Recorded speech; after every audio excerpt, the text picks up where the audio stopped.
देखिए, पिछले लेक्चर में हमने इशू ऑफ डिबेंचर्स का एक नया चैप्टर आरंभ किया था। आज उसी चैप्टर से संबंधित जो अगला क्वेश्चन हम यहाँ सॉल्व करने जा रहे हैं, इस क्वेश्चन में कंपनी जो डिबेंचर्स इशू कर रही है वो अलग अलग टाइप्स के डिबेंचर्स इशू कर रही है। ठीक है, various types of debentures are being issued by the company. अब डिबेंचर्स अलग अलग टाइप के किस तरह से हो सकते हैं, तो देखिए, कुछ डिबेंचर्स ऐसे होते हैं जो इशू करते समय एट पार इशू किए गए हो,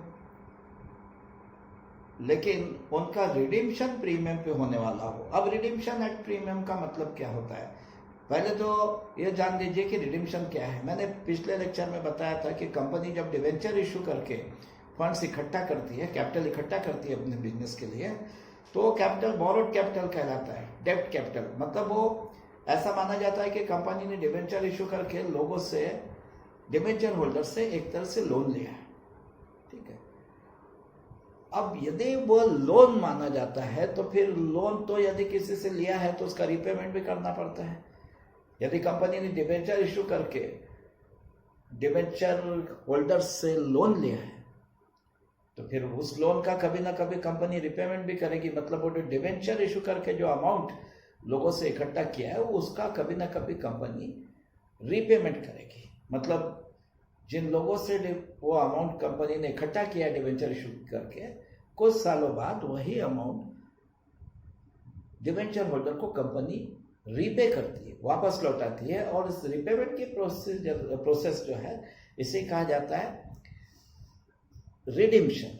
ठीक है, रिडीम्शन ऑफ डिबेंचर। अब क्योंकि डिबेंचर रिडीमेबल भी होते हैं, इसका मतलब शेयर्स, इक्विटी शेयर्स रिडीमेबल नहीं होते, लेकिन डिबेंचर्स तो रिडीमेबल भी होते हैं। और यदि रिडीमेबल होते हैं मतलब कभी ना कभी कंपनी डिबेंचर होल्डर को डिबेंचर का अमाउंट वापस करती है, रिपे करती है, तो ये डिबेंचर्स रिडीमेबल एट प्रीमियम भी हो सकते हैं, जैसे इशूड एट प्रीमियम होते हैं। इशूड एट प्रीमियम का मतलब क्या है कि जब कंपनी डिबेंचर इशू कर रही है पब्लिक को, लोगों को जब डिबेंचर बेच रही है तो फेस वैल्यू से ज़्यादा कीमत पे बेच रही है, तो हम कहते हैं कि ये डिबेंचर्स कैसे हैं, issued at premium. Debentures issued at premium. उसी तरह यदि कंपनी रीपेमेंट यानी वो डिबेंचर्स के रिडीम्शन के समय डिबेंचर होल्डर को फेस वैल्यू से ज्यादा अमाउंट वापस लौटा रही है, यदि फेस वैल्यू जैसे डिबेंचर का 100 है और कंपनी रीपेमेंट के समय यदि डिबेंचर होल्डर को एक एक डिबेंचर का 100 के जगह 100 से भी ज्यादा अमाउंट वापस लौटा रही है, तो फिर हम कहेंगे कि ये डिबेंचर्स रिडीमेबल एट प्रीमियम है।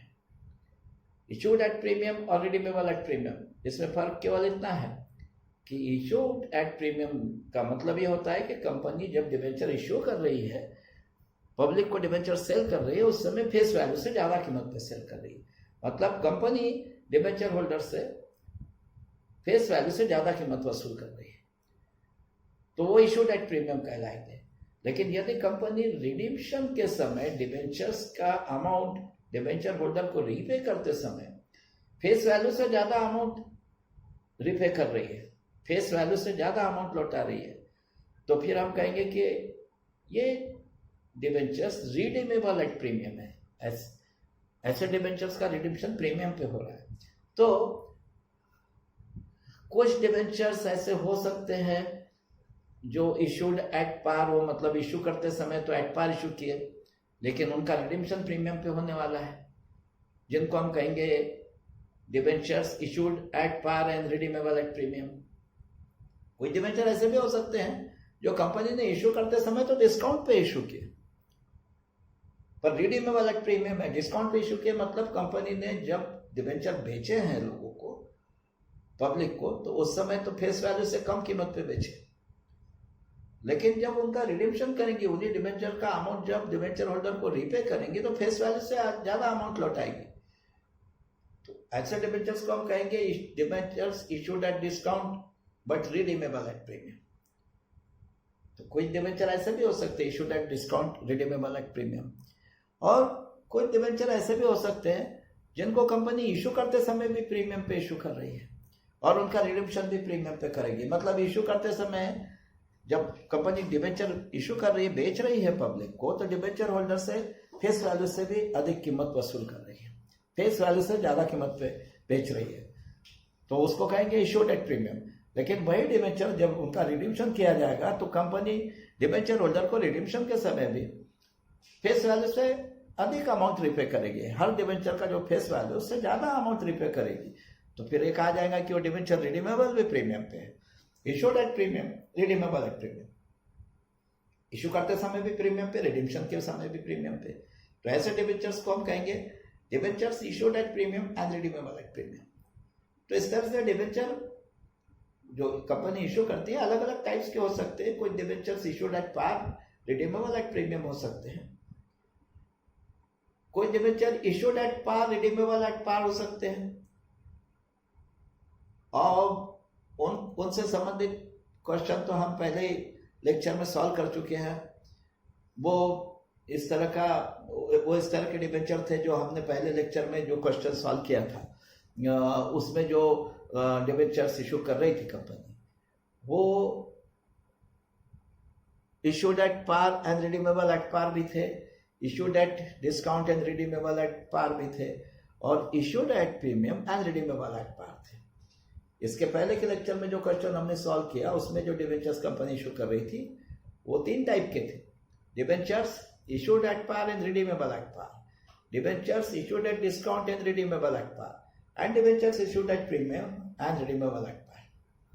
अब आज जो हम देख रहे हैं वो डिबेंचर्स किस टाइप के हैं?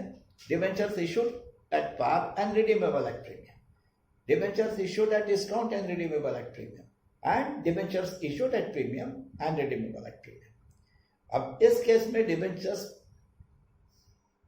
उनका रिडीम्शन प्रीमियम पे, ठीक है। इसके पहले के लेक्चर में हमने जो क्वेश्चन देखा था उसमें जो डिबेंचर्स इशू किए जा रहे थे वो इशू करते समय भले ही एट पार, एट डिस्काउंट और एट प्रीमियम पे थे, लेकिन उनका रिडीम्शन एट पार होने वाला था। और आज जिस टाइप के डिबेंचर से संबंधित क्वेश्चन हम सॉल्व कर रहे हैं, इसमें महत्वपूर्ण यह है कि इन सब का रिडीम्शन एट प्रीमियम पे, चाहे वो इशू करते समय एट पार हो, एट डिस्काउंट हो या एट प्रीमियम, लेकिन इनका सबका रिडीम्शन प्रीमियम पे है, ठीक है। ऐसे डिबेंचर से संबंधित, इस टाइप के डिबेंचर से संबंधित आज का क्वेश्चन है हमारा। और क्वेश्चन कुछ इस तरह से है, a company issued 5,008% debentures of ₹100 each. Pass journal entries in the following cases. If the debentures are issued at par and redeemable at premium of 10% per debenture. If the debentures are issued at discount of 5% per debenture and redeemable at premium of 10% per debenture. If the debentures are issued at premium of 5% per debenture and redeemable at premium of 10% per debenture. देखिए यहाँ company 5,000 debenture issue कर रही है, ठीक है, और एक एक डिबेंचर जो है 100 रुपीज का है, फेस वैल्यू 100 है उसकी। और अब ये डिबेंचर्स जो है 5,000 डिबेंचर्स, इनके इशू की एंट्री 3 अलग अलग केसेस दिए, 3 अलग अलग केसेस में अलग अलग तरह से होगी। फर्स्ट केस में ऐसा बताया गया है कि ये 5,000 डिबेंचर्स जो है ये इशू करते समय एट पार इशू किए जा रहे हैं, लेकिन इनका रिडीम्शन 10% प्रीमियम पे होगा। सेकंड केस में ऐसा कहा गया है कि ये डिबेंचर्स इशू करते समय डिस्काउंट पे इशू किया जा रहा है, 5% डिस्काउंट, लेकिन इनका रिडीम्शन 10% प्रीमियम पे होगा। और थर्ड केस में ऐसा कहा गया है कि ये डिबेंचर्स इशू करते समय भी 5% प्रीमियम पे इशू किए जा रहे हैं और इनका रिडीम्शन भी प्रीमियम पे होगा, और रिडीम्शन के समय जो प्रीमियम है वो 10% पर डिबेंचर है। चलिए ऐसे केस में जर्नल एंट्रीज कैसी होती है ये हम पहले देखेंगे।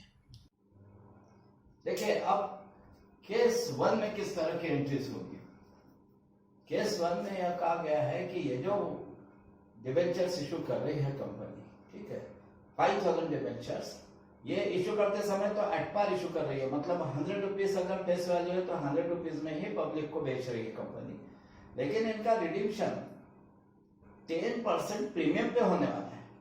मतलब जब ये डिबेंचर्स का अमाउंट डिबेंचर होल्डर को रीपे किया जाएगा तो एक एक डिबेंचर का 100 की जगह 110 लौटाया जाएगा डिबेंचर होल्डर को, 10 रुपीज ज्यादा लौटाए जाएंगे। ठीक है, अब ये ऐसे डिबेंचर्स की जर्नलिटी कैसे हो?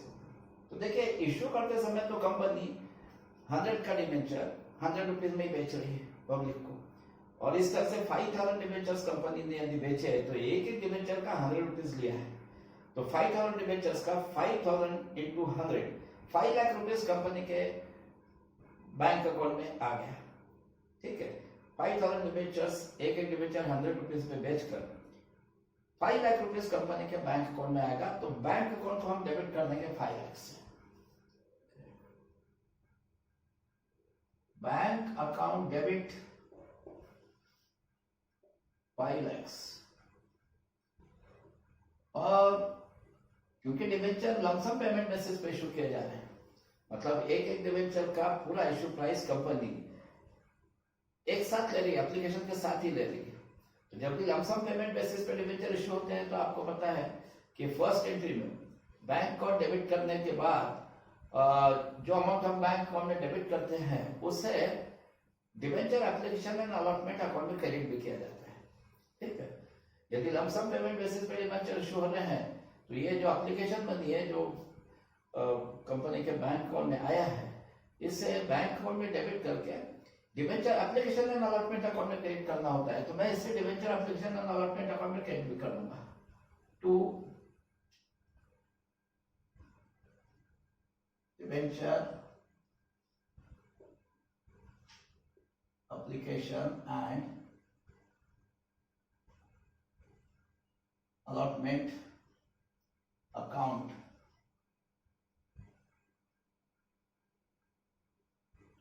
to debenture application and allotment account 5 lakh।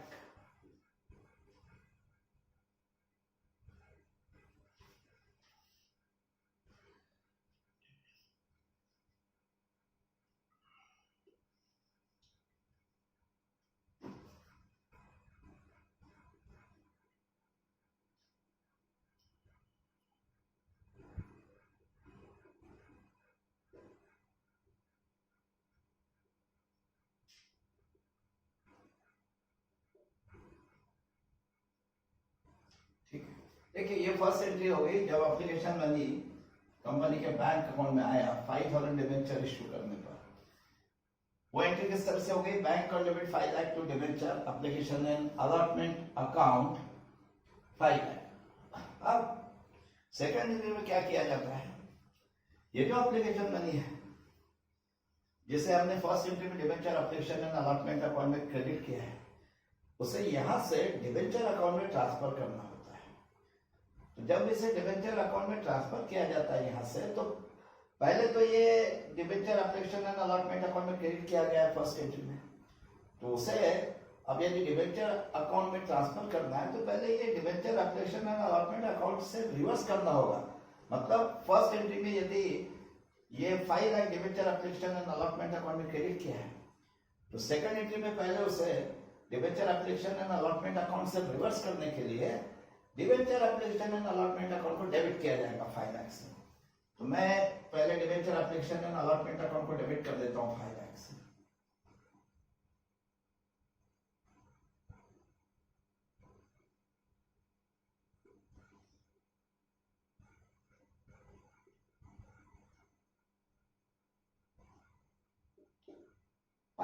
ठीक है,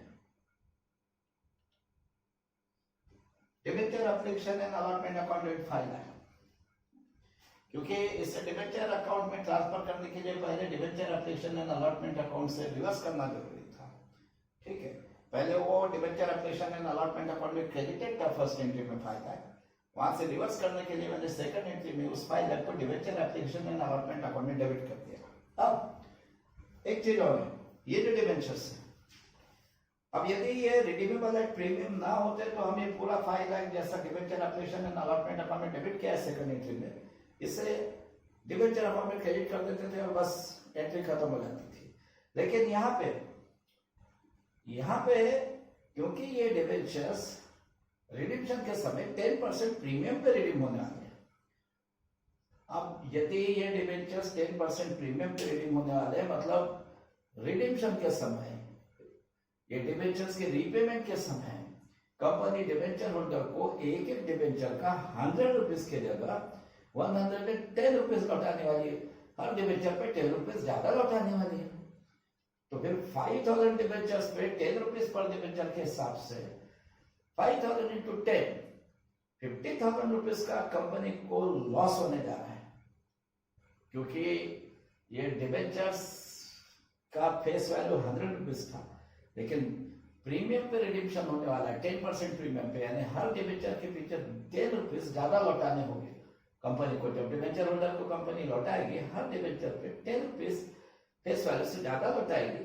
तो इस तरह 5000 डिबेंचर्स पे 5000 इंटू 10 50,000 का कंपनी का लॉस होगा।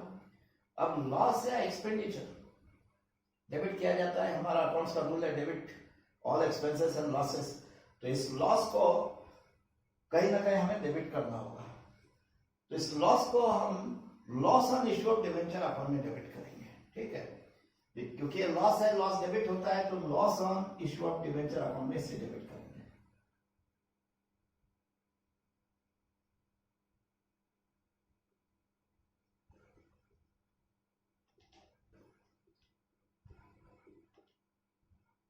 Loss on issue of debentures account debit 50,000। अब इस 50,000 को loss on issue of debenture account में डेबिट करने के पश्चात अब ये जो डिबेंचर्स 5,000 इश्यू किया है कंपनी ने, इसका जो फेस वैल्यू है 5,000 इंटू रुपीज 105 लाख, इसे हमेशा की तरह डिबेंचर अकाउंट में क्रेडिट कर देंगे। ये 5 लाख जिसे पहले debenture application and allotment account में क्रेडिट किया था फर्स्ट एंट्री में, फिर वहां से रिवर्स करने के लिए सेकंड एंट्री में debenture application and allotment account में डेबिट कर दिया 5 लाख। वो 5 लाख डिबेंचर्स का फेस वैल्यू 5,000 डिबेंचर का, वो हम डिबेंचर अकाउंट में हमेशा की तरह क्रेडिट कर देंगे। तो 8%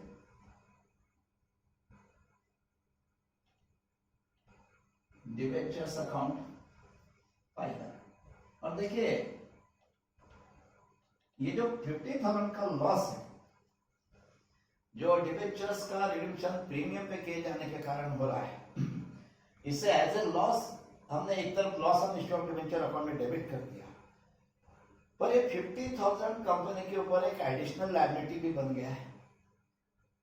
क्योंकि कंपनी जब डिबेंचर इश्यू करती है तो आपको पता है कि ये एक तरह से कंपनी लोन ले रही है डिबेंचर होल्डर से। लोन मतलब एक लायबिलिटी।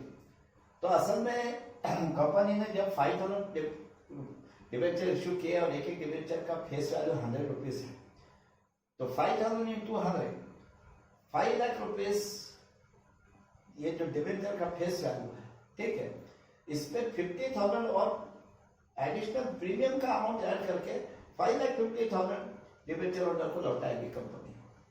तो ये 5,000 डिबेंचर्स जब कंपनी ने इश्यू किए तो एक्चुअली कंपनी की जो लायबिलिटी क्रिएट हो गई है 5,000 डिबेंचर्स के प्रति, वो 5,50,000 की होगी। और लायबिलिटीज का रूल है लायबिलिटीज अकाउंट का कि decrease in liability debit and increase in liability credit. Liability जब इंक्रीज होती है तो क्रेडिट होती है। अब जब कंपनी डिबेंचर इश्यू कर रही है तो कंपनी के ऊपर 5,50,000 की एक लायबिलिटी क्रिएट हो गई, मतलब कंपनी की लायबिलिटी इंक्रीज हो गई, और लायबिलिटी इंक्रीज होती है तो क्रेडिट होती है, तो इसे क्रेडिट करना पड़ेगा कहीं ना कहीं। इस 5,50,000 की लायबिलिटी को कहीं ना कहीं क्रेडिट करना पड़ेगा। तो इसमें से इस 5,50,000 में से 5 लाख तो डिबेंचर के फेस वैल्यू का है, उसे तो हमने डिबेंचर्स अकाउंट में क्रेडिट कर दिया। और 50,000 क्योंकि देखिए टोटल 5,50,000 की लायबिलिटी क्रिएट हो रही है, क्योंकि डिबेंचर्स प्रीमियम पे रिडीमेबल है 10%, तो फेस वैल्यू भले 5 लाख है लेकिन उसका 10% 50,000, यानी कंपनी जब डिबेंचर होल्डर को रिपेमेंट करेगी तो 5,50,000 का रिपेमेंट करने वाली है। तो कंपनी की टोटल लायबिलिटी तो 5,50,000 की क्रिएट हो रही है, मतलब लायबिलिटी कंपनी की 5,50,000 से बढ़ रही है।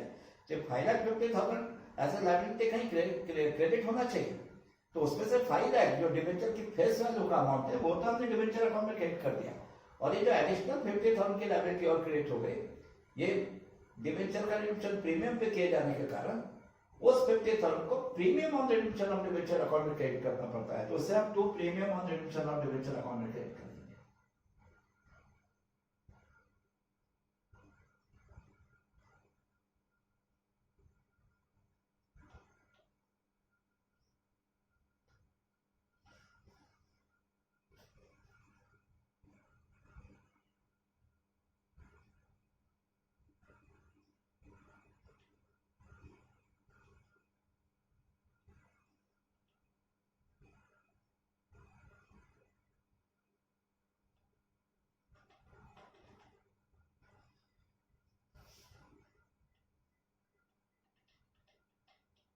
देखिए, तो एंट्री किस तरह से हो गई?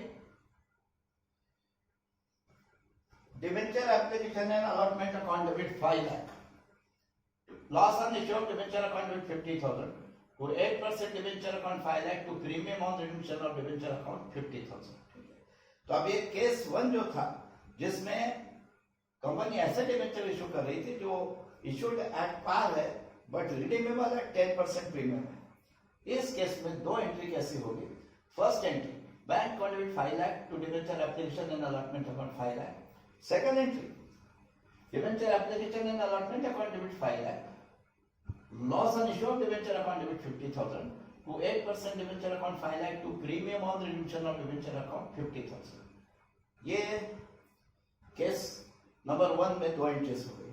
ठीक है, देखिए जब भी डिबेंचर्स रिडीमेबल एट प्रीमियम होते हैं तो आपको क्या करना पड़ता है कि ये रिडीम्पशन के समय जो प्रीमियम का अमाउंट है, रिडीम्पशन के समय दिए जाने वाले जो प्रीमियम का अमाउंट है, वो कंपनी के लिए एक तरह से लॉस है और लॉस को डेबिट किया जाता है, इसलिए इसे loss on issue of debenture account में डेबिट करना पड़ता है।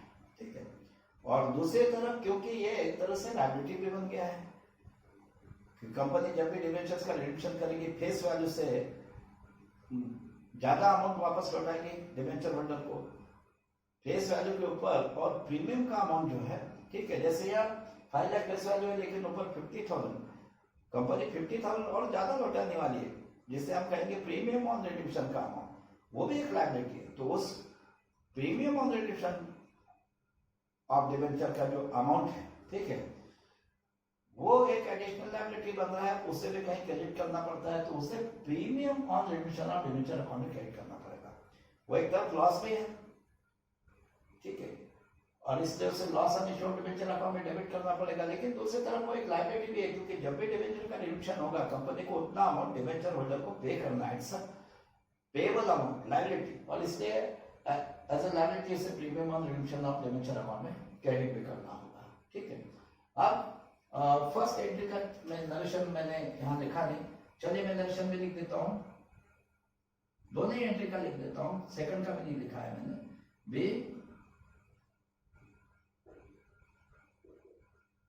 Application money receive. ठीक है, और सेकंड एंट्री का नरेशन होगा be application money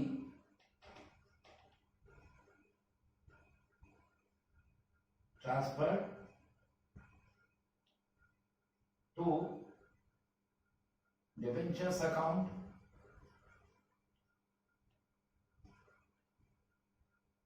and loss on issue of debentures oblique premium on redemption of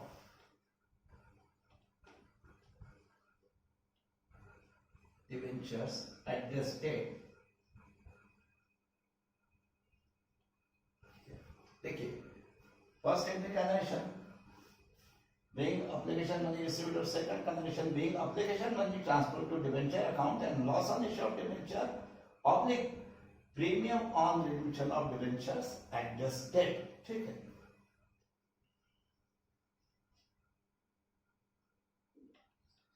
तो ये हो गए आज के इस क्वेश्चन की केस नंबर 1 के एंट्रीज। इसमें ऐसा कहा गया है कि डिवेंचर्स कंपनी 5% डिस्काउंट पे इश्यू कर रही है। Debentures are issued at discount of 5% और उनका रिडीम्पशन 10% प्रीमियम पे किया जाने वाला है। अब उस केस में कैसे एंट्री होती है, देखिए यदि कंपनी डिवेंचर्स 5% डिस्काउंट पे इश्यू कर रही है, इश्यू करते समय पब्लिक को बेचते समय एक डिवेंचर 5% डिस्काउंट पे बेच रही है, मतलब यदि 100 डिवेंचर की फेस वैल्यू है तो 5 रुपीज कम में बेच रही है 95 में। अब एक डिवेंचर 95 में बेचेगी तो 5000 डिवेंचर्स बेच के कंपनी के बैंक अकाउंट में कितना आएगा, 4,75,000। ठीक है, कंपनी के बैंक अकाउंट में ऐसे केस में 4,75,000। ठीक है, तो मैं बैंक अकाउंट को डेबिट कर देता हूँ 4,75,000 से, 4,75,000 और इतने अमाउंट से मैं debenture application and allotment account को अब क्रेडिट भी कर दूंगा।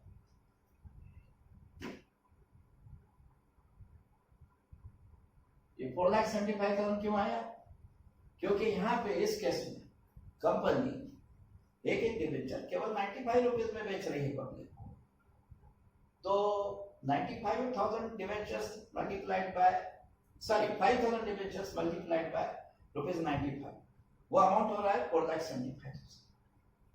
तो कंपनी को ये डिवेंचर इशू करके केवल 4,75,000 रुपीज मिल रहा है जो उनके बैंक अकाउंट में आ रहा है, और इसलिए बैंक अकाउंट डेबिट होगा 4,75,000 से और उतनी अमाउंट से debenture application and allotment account credit भी होगा। Bank account debit 4,75,000 to debenture application and allotment account 4,75,000। लेकिन अब सेकंड एंट्री में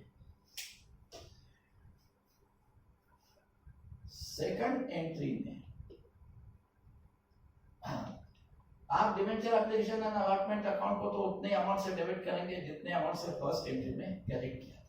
ये तो आपको हमेशा ही करना है, ये तो सीक्वेंस तय है कि फर्स्ट एंट्री में जितने अमाउंट से debenture application and allotment account को क्रेडिट किया जाता है, सेकंड एंट्री में उतनी अमाउंट से डेबिट करो। जैसे यहाँ पे debenture application and allotment account debit कर देंगे हम 4,75,000। लेकिन अब यहाँ पे कंपनी ने भले एक डिवेंचर 5% डिस्काउंट पे इशू किया है, ठीक है, अब यहाँ पे भले डिवेंचर इशू करते समय कंपनी का 5 रुपीज का लॉस हो रहा है, लेकिन उधर प्रीमियम पे रिडीमेबल होने के कारण उधर भी 10 रुपीज पर डिवेंचर कंपनी का लॉस होने वाला है। देखिए, इशू करते समय कंपनी 5% डिस्काउंट पे इशू करी, एक डिवेंचर 100 का होने के बाद जो 95 में बेच रही है, तो 5 रुपीज का लॉस पर डिवेंचर कंपनी इशू करते समय उठा रही है। और यही डिवेंचर इनका जब रिडम्पशन किया जाएगा 10% प्रीमियम पे किया जाएगा, तो डिवेंचर होल्डर को जब प्रीपेमेंट करेगी कंपनी तो एक डिवेंचर का 100 की जगह 110 रुपए करेगी 10% प्रीमियम पे। तो फिर कंपनी को इशू करते समय पर डिवेंचर 5 रुपीज का लॉस हो रहा है डिस्काउंट पे इशू करने के कारण, और प्रीमियम पे रिपेबल होने के कारण जब इनका रिडम्पशन होगा तब हर डिवेंचर पे 10 रुपीज का लॉस होगा। तो इस तरह से कंपनी को ये डिवेंचर पे कुल मिला के 15 रुपीज पर डिवेंचर का लॉस हो रहा है। इशू करते समय 5 रुपीज डिस्काउंट देने के कारण 5 रुपीज पर डिवेंचर लॉस हो रहा, और रिडम्पशन के समय हर डिवेंचर का रिडम्पशन 10% प्रीमियम पे किए जाने के कारण उस समय पर डिवेंचर 10 रुपीज का लॉस होगा। कंपनी बेचते समय तो हर डिवेंचर होल्डर का डिवेंचर होल्डर से 5 रुपीज कम ले रही है, लेकिन वापस लौटाएगी रिपेमेंट करेगी तो हर डिवेंचर पे 10 रुपए ज्यादा लौटाएगी। कुल मिला के 15 रुपीज पर डिवेंचर का लॉस हो रहा है कंपनी को हर डिवेंचर, और इस तरह से 5,000 डिवेंचर का टोटल लॉस हो जाएगा 5,000 इंटू 15 75,000 अभी लॉस है। और आप जानते हैं कि लॉस एक्सपेंसेस अकाउंट में डेबिट किए जाते हैं, तो इस लॉस को कहां डेबिट करना पड़ेगा, इस लॉस को एक तो loss on issue of debenture account नामक अकाउंट में डेबिट करना पड़ता है। तो मैं उसे डेबिट कर देता हूं loss on issue of debenture account में, loss on issue of debentures account debit 75,000। देखिए, तो इस एंट्री में दो अकाउंट डेबिट हो रहे हैं, एक तो debenture application and allotment account debit करना होगा 4,75,000 से, दूसरा loss on issue of debenture account में डेबिट करना होगा 75,000 से। और अब ऐसे केस में डिबेंचर अकाउंट, देखिए डिबेंचर अकाउंट तो चाहे कैसा भी केस हो, डिबेंचर चाहे एट पार इश्यू हो रहे हो और रिडीमेबल भी एट पार हो, एट डिस्काउंट इश्यू हो रहे हो और रिडीमेबल एट पार हो, एट प्रीमियम इश्यू हो रहे हो रिडीमेबल एट पार हो, या फिर इश्यू करते समय एट पार इश्यू हो रहे हो, डिस्काउंट इश्यू हो रहे हो, प्रीमियम पे इश्यू हो रहे हो, पर रिडीमेबल प्रीमियम पे हो, चाहे किसी भी तरह का केस हो, डिबेंचर अकाउंट तो हमेशा डिबेंचर जो इशू, जितने डिबेंचर इशू किए गए हैं उनके फेस वैल्यू से क्रेडिट होता है। यहाँ कंपनी ने 5,000 डिबेंचर इशू किए हैं तो डिबेंचर अकाउंट तो 5,000 डिबेंचर की फेस वैल्यू 5,000 डिबेंचर्स इनटू 100 यानी 5 लाख से क्रेडिट होगा। ठीक है, डिबेंचर अकाउंट हमेशा फेस वैल्यू से क्रेडिट होता है, तो हम 8% डिबेंचर अकाउंट को उनकी फेस वैल्यू 5 लाख से क्रेडिट कर देंगे to 8% डिबेंचर्स अकाउंट 5 लाख। और देखिए अभी जो 75,000 का लॉस हो रहा है ना कंपनी को ऐसे डिबेंचर इशू करके, किस तरह से इशू करते समय एक डिबेंचर 100 का 95 बेच रही कंपनी, तो 5 रुपीज पर डिबेंचर इशू करते समय लॉस हो रहा है, और जब इनका रिपेमेंट करेंगे डिबेंचर होल्डर को तो एक डिबेंचर का 100 की बजाय 110 लौट आएगा, उस समय हर डिबेंचर पे 10 रुपीज का लॉस होगा। तो इशू करते समय और रिडीम्पशन के समय कुल मिला के दोनों समय पे कंपनी को पर डिबेंचर जो 50 रुपीज का लॉस हो रहा है, और 5,000 डिबेंचर का जो 75,000 का लॉस हो गया 5,000 into 50, जिसको आपने loss on issue of debenture account में डेबिट किया है, इस 75,000 के लॉस में वो प्रीमियम के समय का रिडीम्पशन इंक्लूड है और इशू के समय का डिस्काउंट भी। तो इशू के समय का जो डिस्काउंट का अमाउंट है, discount on issue of debenture, वो तो टोटली कंपनी का लॉस है, लेकिन वो जो दूसरा है प्रीमियम के रिडीम्पशन के समय दिया जाने वाला प्रीमियम का अमाउंट, ठीक है, amount of premium on redemption of debenture, वो एक तरफ कंपनी का लॉस तो है ही, लेकिन वो दूसरी तरफ कंपनी के लिए लायबिलिटी भी है, क्योंकि उतना अमाउंट डिबेंचर होल्डर को रिडीम्पशन के समय कंपनी ज्यादा लौटाने वाली है, हर डिबेंचर का 10 रुपए ज्यादा लौटाने वाली है। तो इस तरह से जो 5,000 डिबेंचर इशू किए हैं, हर डिबेंचर का 110 लौटाने वाली है कंपनी डिबेंचर होल्डर को, तो 5,000 डिबेंचर इशू करके कंपनी ने लायबिलिटी तो अपने ऊपर 5,50,000 की क्रिएट कर दी, क्योंकि एक एक डिबेंचर का 110 लौटाएगी कंपनी डिबेंचर होल्डर को, तो कंपनी की लायबिलिटी तो 5,000 डिबेंचर इशू करके टोटल 5,50,000 की क्रिएट हो गई, क्योंकि एक एक डिबेंचर का 110 लौटाएगी कंपनी रिडीम्पशन के समय, तो 5,000 डिबेंचर का टोटल 5,000 into 110 5,50,000 लौटाना होगा कंपनी को डिबेंचर होल्डर को, तो लायबिलिटी तो 5,50,000 की क्रिएट हो गई।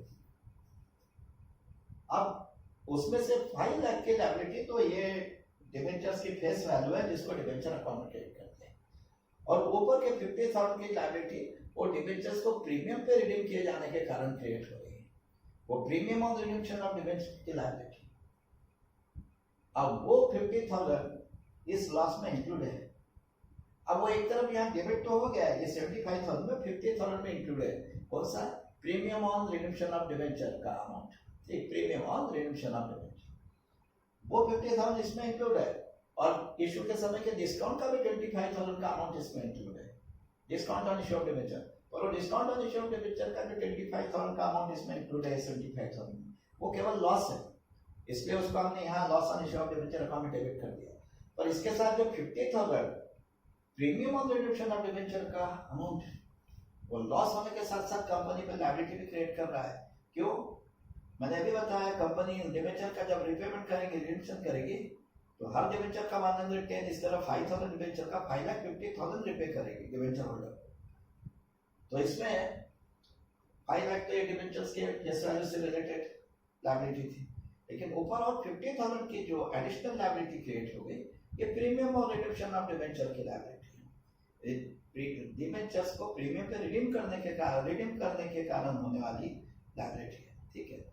अब ये लायबिलिटी, अगर ये लायबिलिटी है, ये लॉस नहीं है, ये लायबिलिटी है, एज ए लॉस उसको इस 75,000 में इंक्लूड करके हमने loss on issue of debenture account में एक तरफ डेबिट किया है, पर दूसरी तरफ ये लायबिलिटी भी, क्योंकि ये अमाउंट अभी तो कंपनी पे नहीं कर रही है। जब कंपनी डिबेंचर्स का रिडेम्पशन करेगी तब ये फेस वैल्यू जो है 5 लाख ये भी रिपे करेगी डिबेंचर होल्डर को, साथ में premium on redemption of debenture का 50,000 भी रिपे करेगी। तो ये जो premium on redemption of debenture का 50,000 का अमाउंट, ये जो एडिशनल लायबिलिटी क्रिएट हो रही है कंपनी पे,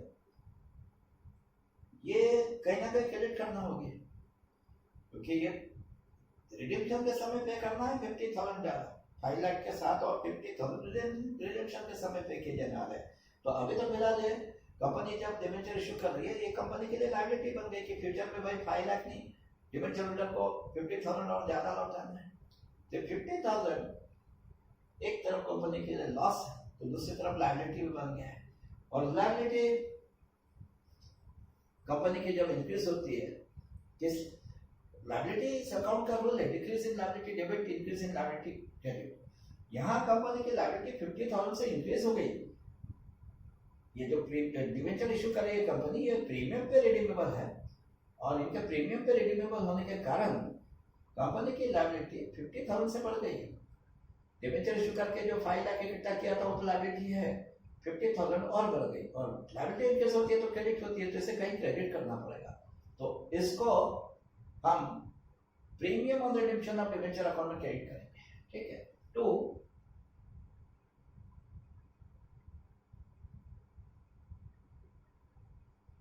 प्रीमियम ऑन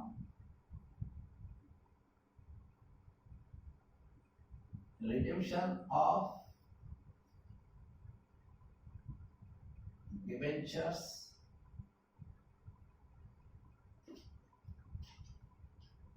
इस अकाउंट का नाम थोड़ा बड़ा है, ठीक है, लेकिन इतना ही बड़ा नाम आपको लिखना पड़ेगा, to premium on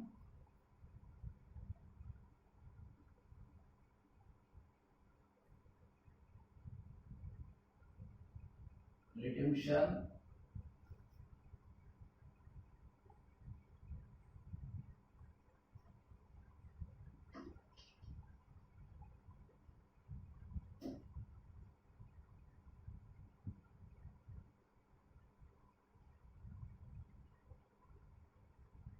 of debentures account, to premium on redemption of debentures account 50,000।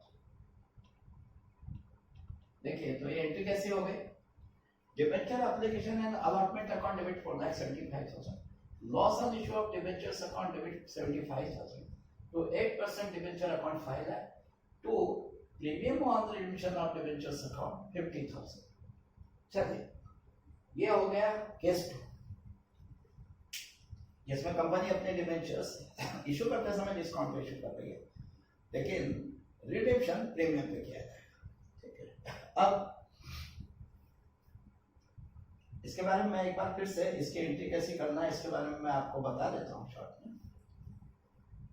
Second entry important, first entry में तो तय है कि कंपनी एक एक डिबेंचर यदि 95 में बेच रही है तो 5,000 पे एक डिबेंचर बेच के 5,000 into 95 4,75,000 का जो अमाउंट आएगा उसे तो हमेशा की तरह bank account debit to debenture application and allotment account इस तरह की एंट्री करना है। सेकंड एंट्री में क्या करना है, जैसा हमेशा आप करते हो फर्स्ट एंट्री में जितने अमाउंट से debenture application and allotment account को क्रेडिट करते हो उतने अमाउंट से पहले डेबिट कर देना, और उसके बाद ऐसे डिबेंचर्स जो डिस्काउंट पे इश्यू हो रहे हैं और उनका रिडेम्पशन प्रीमियम पे होने वाला है, ऐसे डिबेंचर्स का डिस्काउंट का जो अमाउंट है इशू के समय जो डिस्काउंट दिया जाने वाला है वो, और रिडेम्पशन के समय का जो प्रीमियम का अमाउंट है वो, ये दोनों को ऐड करके, ठीक है, loss on issue of debenture account में डेबिट कर देना। जैसे यहाँ 5,000 डिबेंचर्स इशू करते समय 5 रुपीज डिस्काउंट पे इशू हो रहे थे, तो 5,000 डिबेंचर का डिस्काउंट ऑन इशू का अमाउंट हो रहा था 5,000 into 5 25,000, और इनका रिडेम्पशन पर डिबेंचर 10 रुपीज प्रीमियम पे होने वाला था, तो 5,000 डिबेंचर्स का प्रीमियम ऑन रिडेम्पशन का अमाउंट होने वाला था 5,000 into 10 50,000। तो इश्यू ऑन डिस्काउंट का अमाउंट, ठीक है, 25,000, ठीक है, और रिडीम्पशन ऑन प्रीमियम का 50,000, कुल मिला के 25,000 प्लस 50,000, 75,000 को loss on issue of debenture account में डेबिट कर देंगे, ठीक है। ऐसा हमेशा ही करना है आपको। और उसके बाद जो डिबेंचर्स अकाउंट है उसको जितने डिबेंचर आप इशू कर रहे हैं उसके फेस वैल्यू से क्रेडिट कर रहे हैं। जैसे यहाँ एक एक डिबेंचर की फेस वैल्यू 100 थी, 5,000 डिबेंचर इशू किए तो 5,000 डिबेंचर की फेस वैल्यू 5,000 इंटू 100, 5 लाख से क्रेडिट कर दिया। और उसके बाद वो जो रिडीम्पशन के समय प्रीमियम दिया जाने वाला है, जैसे यहाँ पर डिबेंचर 10 रुपीज है और 5,000 डिबेंचर का टोटल हो जाएगा 5,000 इंटू 10, 50,000। तो ये रिडीम्पशन के समय जो प्रीमियम देना है उस प्रीमियम ऑन रिडीम्पशन के अमाउंट को premium on redemption of debenture account में क्रेडिट करते हैं। अब इसका narration being application money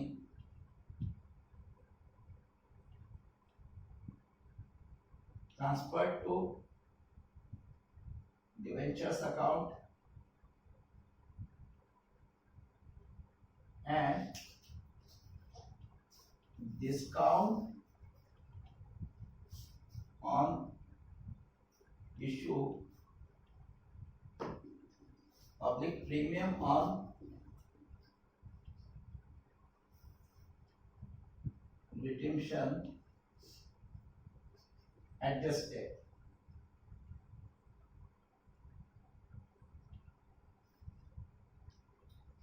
Being application money transferred to debenture account and discount on issue of the premium on redemption at this date. चलिए, ये case 2 में issue of this debenture से related entries.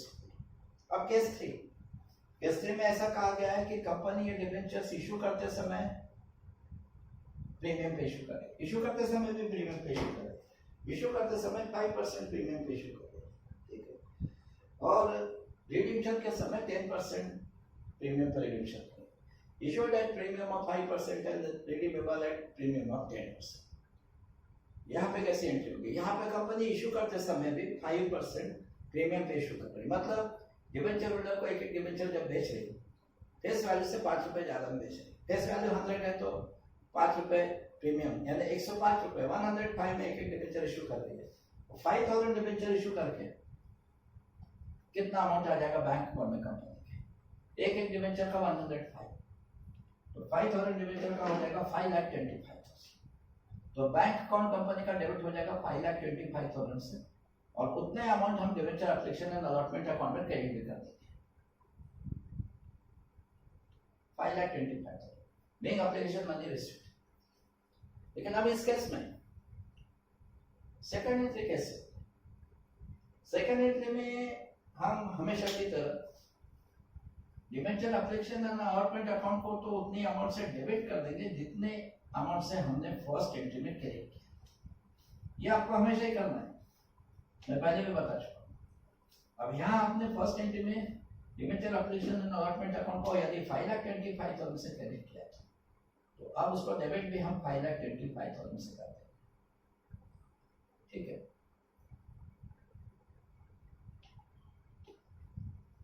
Debenture application and allotment account debit 5,25,000। अब यहाँ पे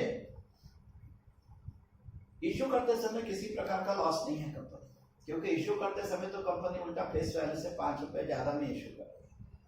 और repayment यानी रिडीम्पशन के समय, ये डिबेंचर का जब रिडीम्पशन होगा, डिबेंचर होल्डर को जब उनका अमाउंट रिपे करेगी कंपनी, उस समय कंपनी को लॉस होने वाला है, क्योंकि रिडीम्पशन 10% प्रीमियम पे, यानी एक एक डिबेंचर पे उस समय रिडीम्पशन के समय 10 रुपीज का लॉस होने वाला है। अब 5,000 डिबेंचर पे कितना हो गया लॉस?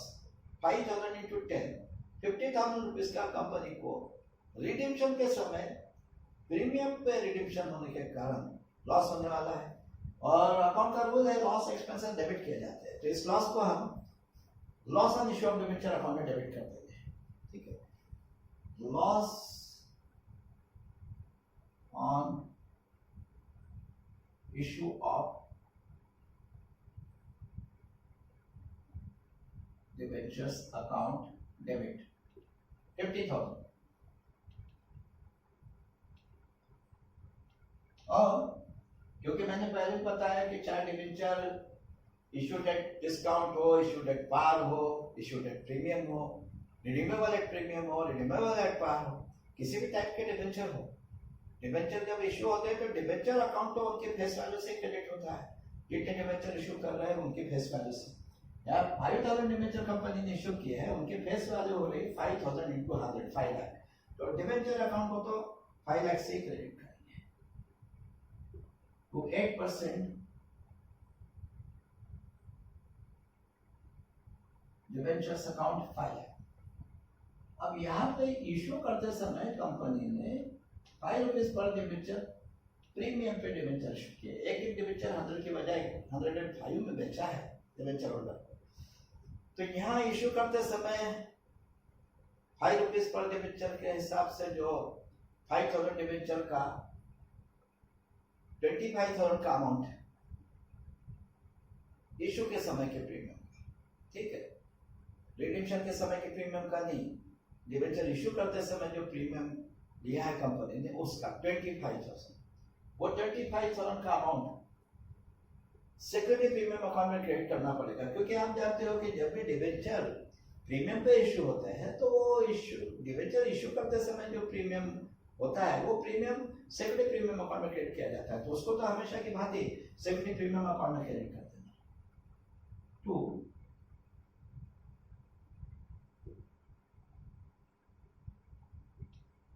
Security premium account 25,000।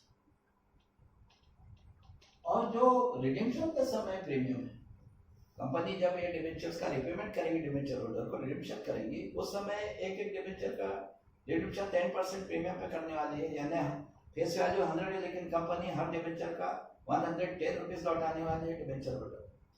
तो 10 रुपीज पर डिबेंचर का जो उस समय लॉस होने वाला है, रिडीम्पशन के समय प्रीमियम पे रिडीम्पशन होने के कारण जो 10 रुपीज पर डिबेंचर का लॉस होने वाला है, वो 10 रुपीज पर डिबेंचर के हिसाब से 5,000 डिबेंचर का 5,000 into 10 50,000 रुपीज का लॉस जो रिडीम्पशन के समय प्रीमियम पे रिडीम्पशन के कारण होने वाला है, उस लॉस को, ठीक है, हम पहले यहाँ पे तो डेबिट कर चुके loss on issue of debenture account में, क्योंकि वो लॉस है। लेकिन वो लॉस जैसा मैंने पहले भी बताया, एक तरफ तो लॉस है, इसलिए उसको कहीं ना कहीं डेबिट करना होगा। लॉस से एक्सपेंसेस डेबिट करते तो उसको loss on issue of debenture account में तो हम डेबिट कर चुके, लेकिन वही 50,000 कंपनी पे एक एडिशनल लायबिलिटी भी क्रिएट कर रहा है। किस तरह से? कंपनी ने ये जो 5,000 डिबेंचर इशू किए हैं, इनका टोटल अमाउंट डिबेंचर होल्डर को कंपनी वापस करेगी 5,50,000, क्योंकि एक एक डिबेंचर का 100 की बजाय 110 वापस करना है।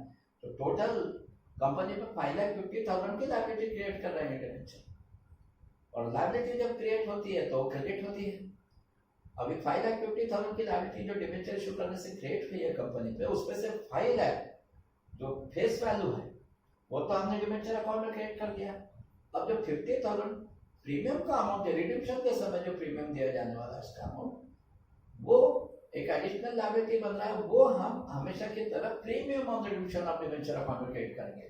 क्रेडिट तो उसे भी करना पड़ेगा because it's a liability, liability credit होती है, पर उसे डिबेंचर अकाउंट में क्रेडिट नहीं किया जाएगा। डिबेंचर अकाउंट में केवल फेस वैल्यू और एक premium on redemption of debenture का amount premium on redemption of debenture account में क्रेडिट करेंगे। तो उस 50,000 को मैं premium on redemption of debenture account में क्रेडिट करेंगे।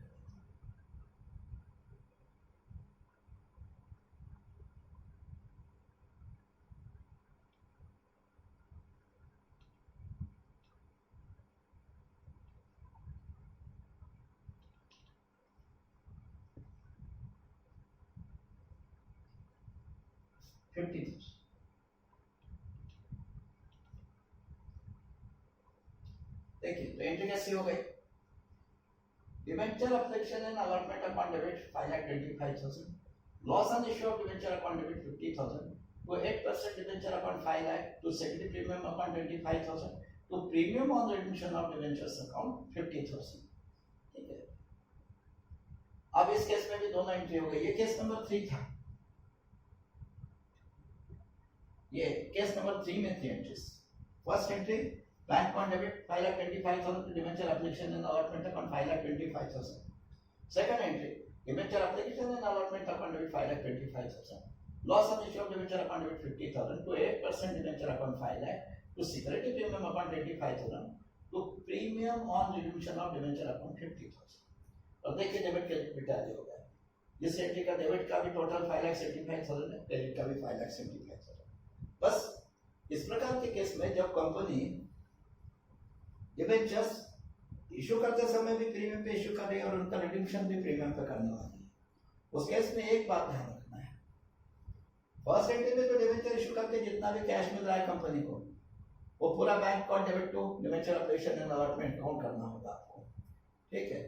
उसको बैंक अकाउंट को डेबिट करके debenture application and allotment account को क्रेडिट करना होगा। जैसे यहाँ एक डिवेंचर कंपनी 105 में इशू कर रही थी 105, तो 5,000 डिवेंचर इशू करके कंपनी को टोटल 5,25,000 का कैश मिल रहा था, उसको हमने बैंक अकाउंट में डेबिट किया, debenture application and allotment account में क्रेडिट किया।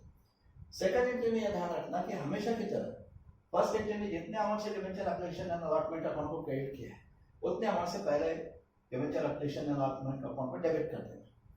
जैसे मैंने यहाँ debenture application and allotment account debit कर दिया 5,25,000 से।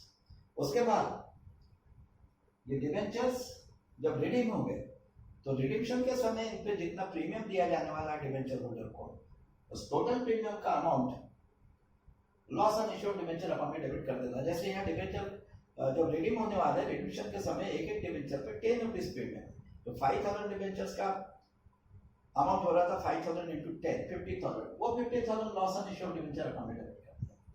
और उसके बाद डिवेंचर अकाउंट को जितने डिवेंचर कंपनी इशू करी उनके फेस वैल्यू से क्रेडिट करना हमेशा जैसे 5,000 डिवेंचर इशू हो रहा है यहाँ और फेस वैल्यू 100 पर डिवेंचर है, तो 5,000 into 100 5 लाख से हमने 8% डिवेंचर अकाउंट को क्रेडिट कर दिया। और डिवेंचर इशू करते समय कंपनी जितना प्रीमियम ले रही है डिवेंचर होल्डर से,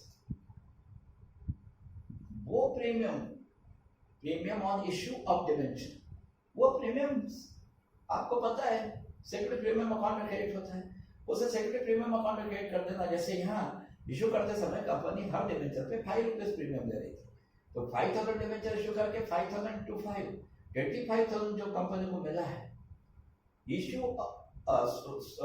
premium on issue of debenture का अमाउंट, वो 25,000 सेक्रेटरी प्रीमियम अकाउंट में क्रेडिट कर दिया।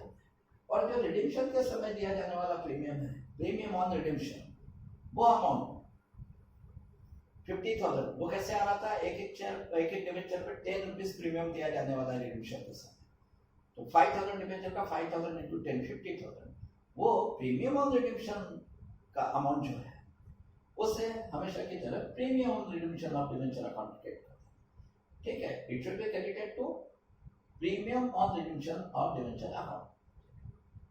चलिए, तो ये आज के इस क्वेश्चन के सारी एंट्रीज हो गई। इसके साथ ये क्वेश्चन यहाँ समाप्त होता है। अगले लेक्चर तक प्रतीक्षा करें।